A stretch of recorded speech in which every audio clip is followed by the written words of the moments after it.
Olá, paz do Senhor. Tudo bem com vocês? Eu espero que sim. Então, hoje nós vamos continuar, lendo Romanos. E hoje nós vamos ler o capítulo mais lindo que eu acho de Romanos, que é o capítulo 8. Inclusive, eu vou até ler nessa Bíblia de estudo mesmo, porque eu gosto mais dessa versão. Eu amo ela, porque a primeira vez que eu ouvi a leitura de Romanos 8, eu ouvi nessa versão, então eu vou ler nela. Então, primeiro a gente vai orar, e vai convidar, o autor o Espírito Santo, que é autor dessas inspirações aqui, para o irmão Paulo escrever para os romanos. Vamos convidar o Papai do Céu para estar conosco, Eu espero que você esteja bem, que tudo esteja correndo bem na sua vida. E se algum problema estiver acontecendo, saiba que o Senhor está vendo e Ele tem o controle de tudo. Não esquece. Amém? Senhor Deus e Pai, no nome do Senhor Jesus, nós te damos graças, Senhor, porque o Senhor tem o controle de tudo aqui nessa terra, Senhor. Muito obrigada, Senhor, porque o Senhor cuida de nós, o Senhor cuida da gente, o Senhor cuida de cada um, Senhor. Quantas pessoas que tem nessa face da terra, o Senhor conhece cada pessoa, o Senhor sabe cada necessidade, como o Senhor é poderoso, Papai do Céu. E como é maravilhoso servir um Deus tão poderoso assim, Senhor. E nessa manhã, Senhor, eu te peço, perdoa meus pecados, perdoa, Senhor, se eu fiz alguma coisa que entristeceu o teu Espírito Santo. Senhor, se eu falei, agi, pensei alguma coisa que te deixou triste, eu quero me reconciliar contigo, Papai do Céu. Me perdoa e ouve o meu clamor, Senhor. Senhor, agora nós vamos estudar a tua palavra, Senhor. Nós vamos estudar Romanos 8. Ô Espírito Santo, vem nos dar sabedoria, vem nos dar entendimento, derrama a tua unção, o teu poder sobre nós, em nome de Jesus. Senhor, permita, Senhor, que cada pessoa que ouvir essa palavra agora, Senhor, possa ser alimentado por Ti, Senhor, possa ser cheio do Teu poder. Senhor, nós queremos nos esvaziar de nós mesmos, de todo sentimento humano, para que nós possamos ser cheios de Ti, Papai do Céu. Senhor, te agradecemos por tudo que o Senhor tem feito, por tudo que o Senhor vai fazer, por cada pessoa, por cada família, Senhor. Senhor, pelos nossos filhos, pelos filhos dos nossos filhos, pelos nossos sonhos, nós entregamos na palma das tuas mãos nossos pensamentos, os nossos sentimentos, Senhor, nosso trabalho, nossa despensa, nossa vida afetiva, emocional, financeira, Papai. Emocional, toma nas tuas mãos, Pai, e nos guia pelas veredas da justiça, pelo amor do teu nome, Papai do Céu. É o que nós oramos e te agradecemos, no nome do Senhor Jesus. Amém e amém. Glória a Deus. Então vamos ler? Pega sua Bíblia, abre sua Bíblia lá em Romanos 8 e vamos ler com a ajuda de Deus e a direção do teu Santo Espírito. Amém? Portanto, agora nenhuma condenação há para os que estão em Cristo Jesus, que não andam segundo a carne, mas segundo o Espírito. Porque a lei do Espírito de vida em Cristo Jesus me livrou da lei do pecado e da morte. Porquanto o que era impossível à lei, visto como estava enferma pela carne, Deus enviando seu Filho em semelhança da carne do pecado, pelo pecado condenou o pecado na carne, para que a justiça da lei se cumprisse em nós, que não andamos segundo a carne, mas segundo o Espírito. Porque os que estão segundo a carne, inclinando-se para as coisas, porque os que são segundo a carne, inclinam-se para as coisas da carne, mas os que são segundo o Espírito, para as coisas do Espírito. porque a inclinação da carne é morte, mas a inclinação do espírito é vida e paz. Porquanto a inclinação da carne é inimizade contra Deus, pois não é sujeita à lei de Deus, e nem em verdade o pode ser. Portanto, os que estão na carne não podem agradar a Deus. Vós, porém, não estáis na carne, mas no Espírito, se é que o Espírito de Deus habita em vós. Mas se alguém não tem o Espírito de Cristo, esse tal não é dele. E se Cristo está em vós, o corpo, na verdade, está morto por causa do pecado, mas o Espírito vive por causa da justiça. Glória a Deus. E se o Espírito daquele que dos mortos ressuscitou a Jesus em vós, habita em vós, aquele que dos mortos ressuscitou a Cristo, também vivificará o vosso corpo mortal, pelo seu Espírito que em vós habita. Quer dizer, assim como o Senhor Jesus ressuscitou dos mortos, nós também ressuscitamos através dele.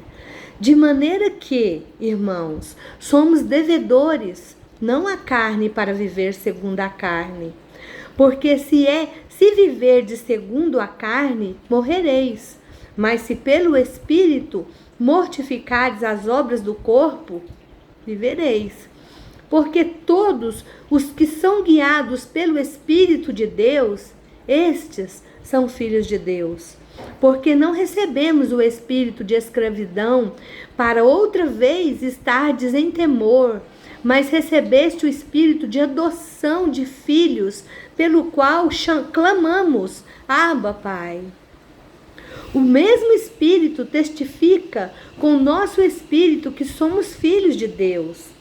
E se nós somos filhos, somos logo herdeiros também, herdeiros de Deus e co-herdeiros de Cristo. Se é que com Ele padecemos, para que com Ele sejamos glorificados. Aleluia. Porque, versículo 18, porque para mim tenho por certo que as aflições desse tempo presente não são para comparar com a glória que em nós há de ser revelada.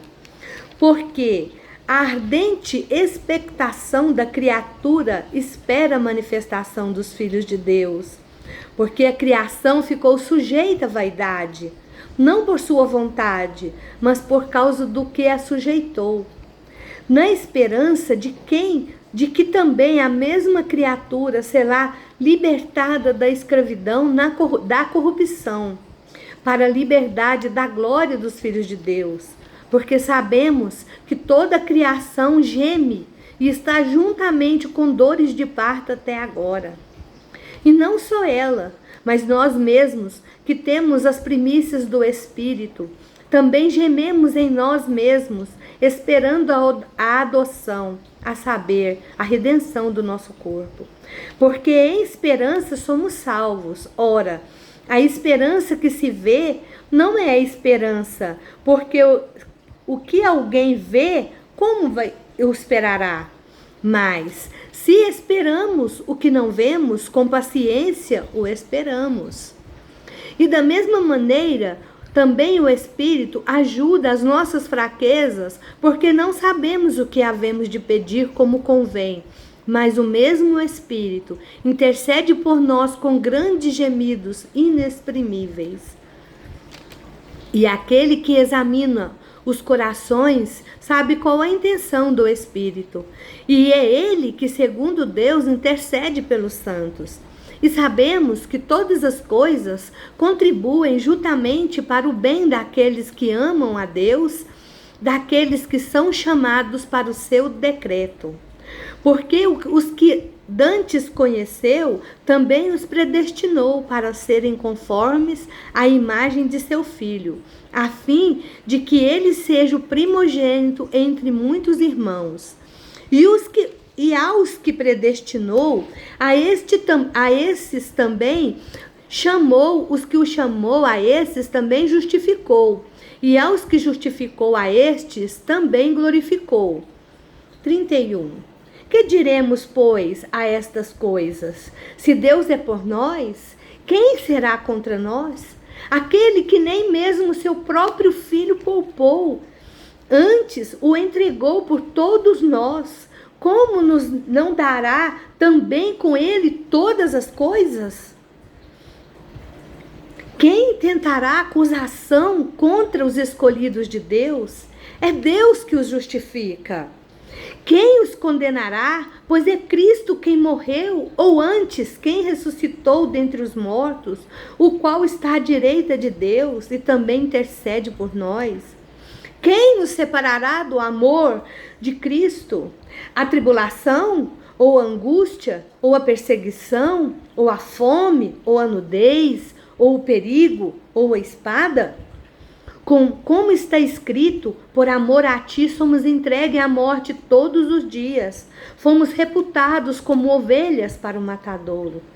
Mas em todas estas coisas somos mais que vencedores por aquele que nos amou. Porque estou certo de que nem a morte, nem a vida, nem os anjos, nem os principados, nem as potestades, nem o presente, nem o porvir, nem a altura, nem a profundidade, nem alguma outra criatura nos poderá separar do amor de Deus que está em Cristo Jesus, nosso Senhor. Amém? Não é glorioso esse capítulo, gente? Isso é uma declaração de amor que Deus fez por nós, aqueles que amam a Ele e quer viver e procura viver segundo o Espírito, não segundo a carne. O Senhor, aqui ele vem falando para nós, quando aqui no primeiro versículo, né, do capítulo 8, né, que ele fala que nenhuma condenação há para aqueles que estão em Cristo e não andam segundo a carne, mas segundo o Espírito de Deus, segundo o propósito de Deus. Aquela pessoa, ela está procurando agradar a Deus. E é igual eu falei para vocês, que eu estou falando para vocês desde que a gente começou esse estudo de Romanos. O pecado é um acidente, uma coisa que aconteceu. Então, o Senhor está falando aqui que não tem, que nada vai nos condenar se nós estamos procurando agradar a Ele. Santo é Deus. Só tem Deus lá no céu. O Senhor Jesus é santo, santo, santo, santo. 3 vezes santo. Mas nós precisamos nos adequar à palavra do Senhor, adequar uma vida correta, buscar o caráter de Cristo. E é isso que ele está falando aqui, ó. Ele tirou a lei de nós. Porque agora ele colocou o Espírito dele para morar dentro da gente.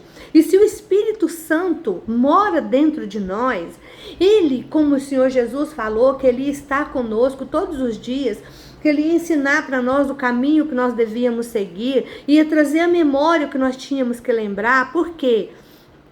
Porque agora nós somos templos e morada do Espírito Santo. Nós somos a arca da aliança desses tempos agora. Por quê? O próprio Deus, o Espírito de Deus habita em nós. Então, nós não vamos mais optar para fazer as obras da carne, né? Aqui, como a gente vê aqui no versículo 5 e 6, porque quando a gente está na carne, tudo que está em nós inclina para as coisas da carne, agradar nós mesmos, como nós falamos ontem. As pessoas são egoístas, né? Elas querem tudo para elas acham que tem que ser tudo agora, todo mundo tem que... A pessoa é arrogante. Hoje eu falei sobre isso no devocional, sobre pessoas arrogantes, prepotentes, que querem impor a vontade dele em cima das outras pessoas. Mas nós temos um Deus lá no céu, um Deus que tudo vê, um Deus que tudo olha. Então, se nós estamos, sabe, nos colocando, nos posicionando para viver a vida que o Senhor, portanto, que nós não estamos na carne, mas então nós vamos agradar o nosso Deus. Ele vai falar conosco, Ele vai nos direcionar, né? E aqui vamos falar sobre no versículo 11... E se o Espírito daquele que dos mortos ressuscitou a Cristo, né? Que o Senhor está falando aqui, Então, do que ele está falando? O Espírito Santo é a promessa de Deus ou a garantia de vida eterna para os que creem nele. Se você crê no Senhor, o Espírito Santo habita em você. Se o Espírito Santo não habita em você, você não é dele. Está escrito aqui, ó. Mas se alguém, lá no 9, no final, se alguém não tem o Espírito de Cristo, esse tal não é dele. Então nós precisamos clamar. Vocês viram, quando eu comecei a nossa oração, eu falei para o Senhor nos esvaziar de nós mesmos e encher-nos do poder dele, da presença dele, sabe? A gente vai colocando muita coisa no nosso coração, mágoa. Às vezes alguma pessoa fez alguma coisa conosco, a gente fica guardando aquilo. Nossa, você ora e pede para o Senhor tirar toda a raiz de amargura do teu coração. Pede para o Senhor mostrar para você aonde que está. Às vezes tem uma coisa escondida que você nem sabe. Eu vou contar um testemunho para vocês bem rápido. Outro dia, eu estava lendo um livro, O Poder da Mulher que Ora. E lá no começo do livro, ela fala sobre perdão, né? Que a gente tem que perdoar. E às vezes a gente nem lembra que a gente está magoado com uma pessoa. E que então, que naquele momento era para a gente orar mesmo, clamar ao Senhor e pedir para o Senhor mostrar. Irmãos, eu comecei a orar e clamar ao Senhor. Senhor, me mostra se tem alguma raiz de amargura no meu coração. De repente, eu lembrei da minha irmã mais velha, sabe? Que quando a minha mãe morreu, um dia eu fui na casa dela, fui levar um presente para ela pro Dia das Mães. E eu cheguei lá, a porta da sala estava aberta.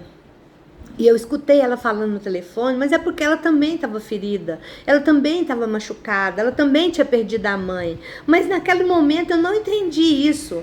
Ela estava falando no telefone, falando que nós estávamos achando que ela era nossa mãe, que a nossa mãe tinha morrido, que ela não era mãe de ninguém não. E que a gente ficava contando as coisas para ela, que ela já tinha os problemas dela. E aquilo me magoou, eu não sabia. E naquele momento eu comecei a chorar. Sabe aquela lágrima doída que sai do olho da gente quando a gente chora, que uma coisa machuca muito? É uma lágrima grossa, quente. Eu tenho por mim que vocês já sentiram isso. Eu comecei a chorar. Mas eu chorei tanto, falei, Senhor, eu quero perdoar a minha irmã, porque ela também estava magoada.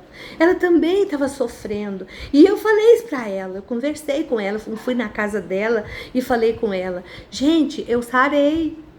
Toda vez que eu pensava na minha irmã, eu me dava aquela tristeza, eu não sabia, meu coração apertava, eu sarei. Então, isso, o que é isso? É o Espírito Santo nos limpando. Às vezes tem alguma coisa escondida lá dentro da gente, a gente precisa de pôr para fora. E é o trabalho que o Espírito Santo faz, o Espírito está dentro de nós, agora pela fé. Pela fé que temos a certeza que vivemos com Cristo para sempre, que Ele mora no nosso coração, né? E lá no versículo 14 até o 7, que ele fala assim, ó, porque todos os que são guiados pelo Espírito de Deus, estes são filhos de Deus. Paulo usa a adoção para exemplificar um novo relacionamento do crente com Deus. Na cultura romana, a pessoa adotada perdia todos os direitos em sua antiga família, mas ganhava todos os direitos de um filho legítimo na nova família. E se tornava um herdeiro pleno da mesma maneira. Quando uma pessoa se torna cristã, ganha todos os privilégios e responsabilidades de um filho da família de Deus. Um desses notáveis privilégios é ser guiado pelo Espírito Santo. Aleluia, glória a Deus. Pode ser que nem sempre sintamos que pertencemos a Deus, mas o Espírito Santo é nossa testemunha. Sua presença interior nos lembra de quem somos e nos encoraja com seu amor. Amém? Então, o Espírito Santo agora, ele está habitando dentro do nosso coração. E ele ora a Deus, ele ora por nós, sabia? O Espírito Santo intercede a nós com gemidos inexprimíveis. Quando a gente não está bem, ele intercede ao Pai. Aleluia. Esse Espírito mora dentro da gente e ele intercede a Deus. Fala, Senhor, tem misericórdia, Senhor, dessa pessoa, Senhor, ajuda. E aí, você já pensou? Com gemidos inexprimíveis, uma coisa que não dá para se exprimir, certo? Então, Nós não temos mais aquele espírito de escravidão. Em vez disso, somos filhos do Mestre, do Criador do céu e da terra. Que privilégio, hein? Que privilégio! E há um preço a pagar para nos identificarmos com Jesus. Lá no versículo 17, além de sermos herdeiros de Deus, Paulo também menciona o sofrimento que os cristãos devem enfrentar e que tipo de sofrimentos devemos suportar, né? Ele fala sobre isso. Para os cristãos do século I, havia perseguição econômica e social, vocês lembram?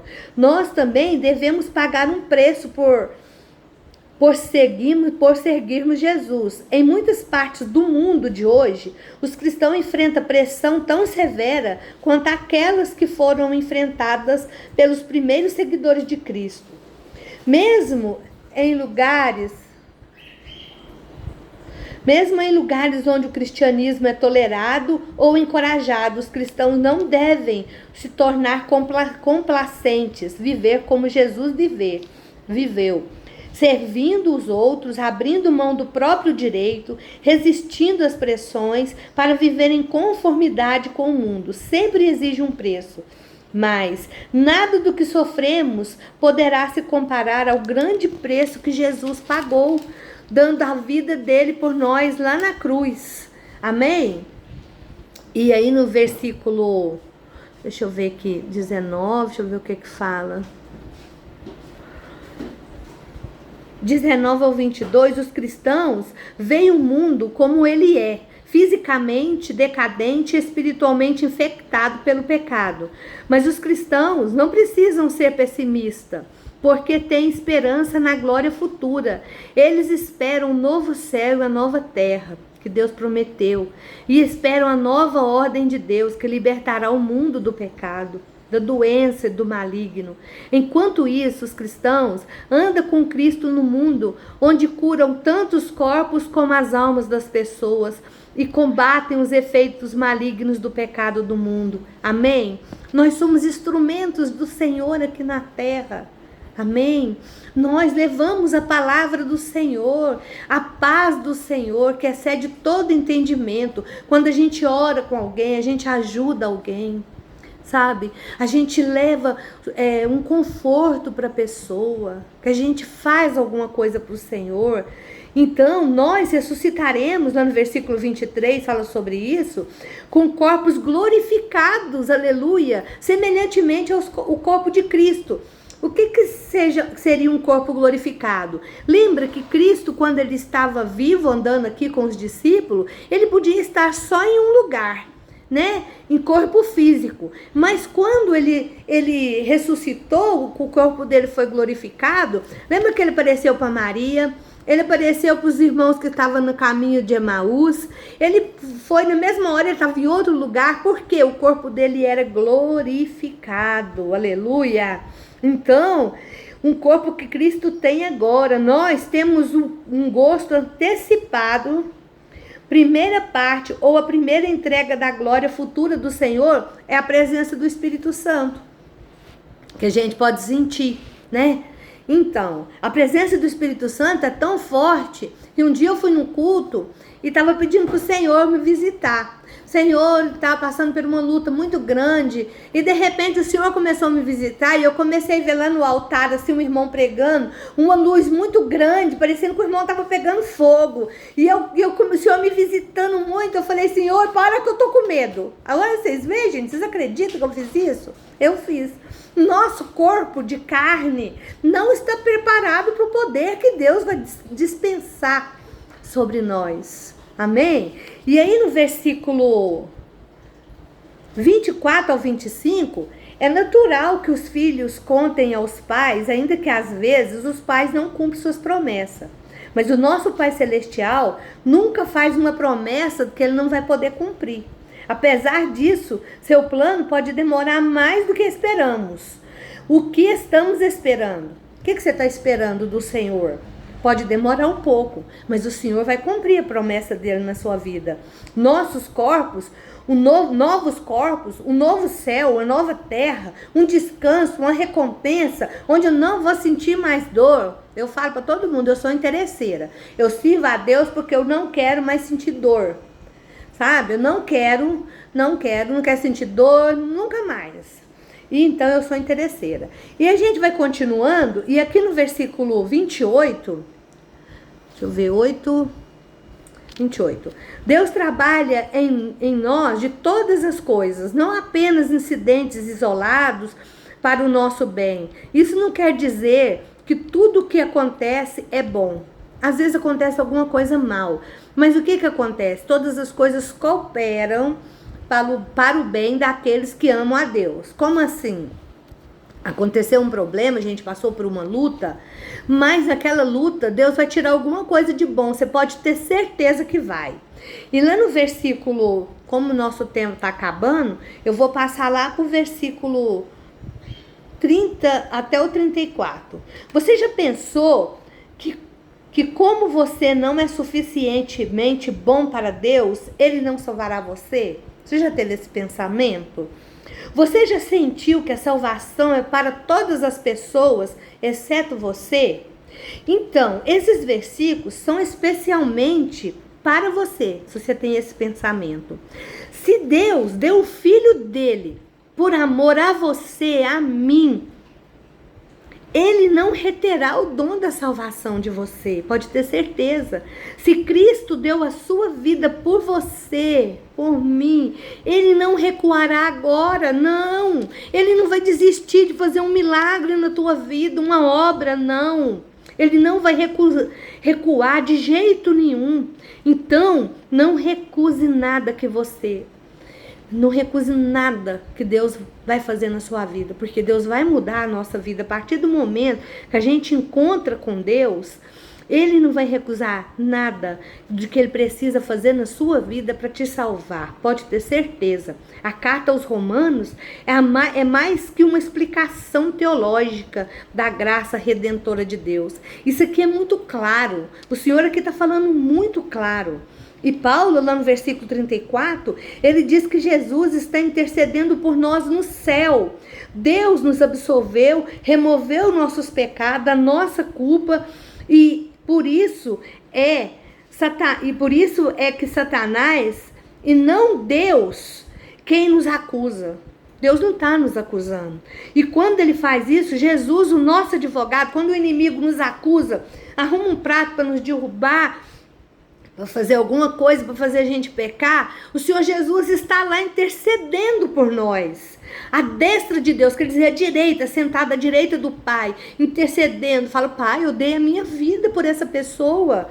Não faz isso, tem misericórdia, ajuda ela. E quando ele se senta à direita de Deus para apresentar o nosso caso, ele advoga a nossa causa, ele é o nosso intercessor, ele luta por nós. E lá no Romanos 35, 36, essas palavras foram escritas a uma igreja que em breve sofreria terrível perseguição. Quando ele fala o versículo 35, 36, ele fala assim, mas em quem nos separará do amor de Deus? Aí ele fala tribulação, angústia, perseguição. Então, além de ele estar escrevendo para aquela igreja, ele estava profetizando e preparando aquele povo para a luta, falando: vocês vão passar por tudo isso, vocês podem passar, mas o Senhor está com você. E nada vai te separar do amor de Deus que está em Cristo Jesus, o Senhor. Nem a altura, nem a profundidade, nem o passado, nem o amanhã que vai vir ainda. Nem os principados, potestades. O que é isso? É um mundo espiritual contrário a Deus. Eles são organizados. O diabo não está brincando de destruir a gente. Eles são organizados. Eles falam assim, porque foram expulsos do céu. Eu vou chegar nessa parte para me explicar para vocês. Que eles foram expulsos. Nem os anjos, nem os principados, nem os potestades. Quer dizer, eles se reúnem para nos destruir. Mas enquanto isso, nosso Deus, o Pai, o Filho, o Espírito Santo e os seus anjos do bem estão lutando para nos salvar. E o Senhor está conosco e está falando aqui para nós que nada vai nos separar do amor de Deus que está em Cristo Jesus, o Senhor. Amém? Hoje a gente terminou o nosso estudo. Fica com Deus. Um bom final de semana para vocês. Até segunda-feira. A paz do Senhor.